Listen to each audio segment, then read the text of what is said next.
Welcome back to 23-Minute Reads with me, Maya D. This is kind of like my virtual book club because in these 5 minute or so videos, I share with you my takeaways from my current reading. Right now, that is African American Dance and Illustrated History. As a part of my 23 to 23 challenge, I'm reading 23 minutes per day, every day, as an investment in myself, as a way of loving myself, and as a way of providing myself with some consistency in an ever changing world.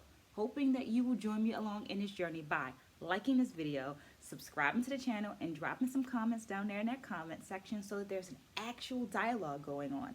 Having in mind that while I have several decades of experience as an educator, a dancer, and a curriculum writer, I'm not the know-all be-all for this book. I'm simply providing a space for dialogue. Well, this is a new book. This is actually the 9th book of the year, and this week I read pages 1, or the acknowledgments, through page 60, and let me get my notes so I can share my takeaways. Feel free to go ahead and like and subscribe while I grab these notes, and also go ahead and drop a book down in the comments below just so I know that you're there with me, and maybe later on you'll drop the title of a book for some upcoming video sessions. Takeaway number 1 is illustrated history. Now, the book is titled African American Dance and Illustrated History, so you thought that I would have been prepared, but I wasn't. As a visual learner, I am very pleased with the amount of images that are inside of the book and the way that they are contextualized in the reading. So what do I mean by that?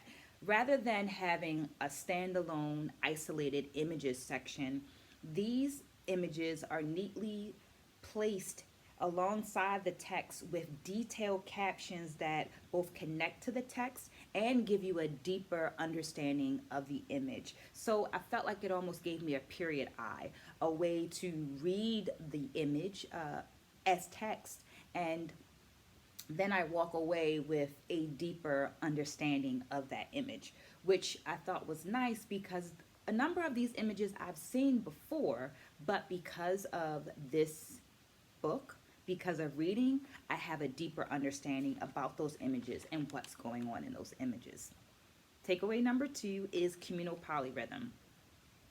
In my courses, both my movement courses and in my dance history, which is more of a theory course, I often tell students that techniques and the characteristics of a dance form are but extensions of that community's values, right? So what does that community feel is important? What are their concepts of beauty? What are their concepts of being a good person in the world?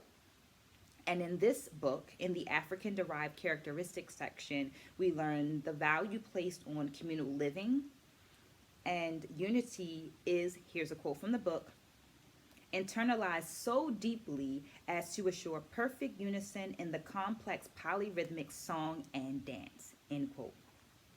So the body / community is made up of many parts that move individually but in unison of one another, right? That value on unison and unity. In dance, this is manifested as polyrhythmic isolations characteristic of African-derived dance forms. So the singular movement is actually comprised of individual movements working together in unison, unity, community, communal. Takeaway number 3 is Buzzard Lope. Bess Lomax Hawes once lamented, "Now that John Davies is gone, we may never see it again." In 1964, Davies performed and discussed the Buzzard Lope.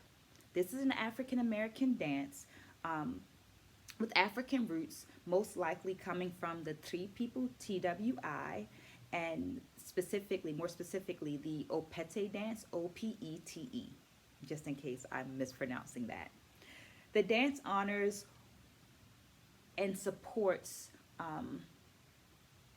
the transition into the heavens, that spirit, that body spirit, that soul's transition into heaven, and is especially to the heavens, and is especially important in cases where the body might not have received proper care, might not have seen its, or excuse me, might not have received its funeral rites.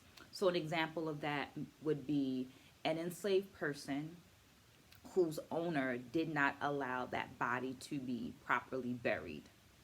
This dance is going to help with that transition.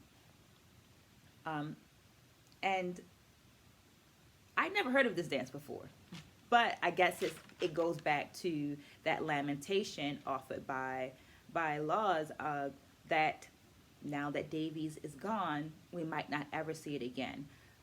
But I offer that to the community that's watching this. Has anybody that's watching seen this dance before? And if so, where did you see it? And how would you describe it? Just making sure that we are continuing to grow together by sharing knowledge, so that knowledge is here for us in the present and here for future generations. Thank you for staying to the end. Please remember to comment, like, share information, stay blessed, spread a good word, and I'll see you again soon.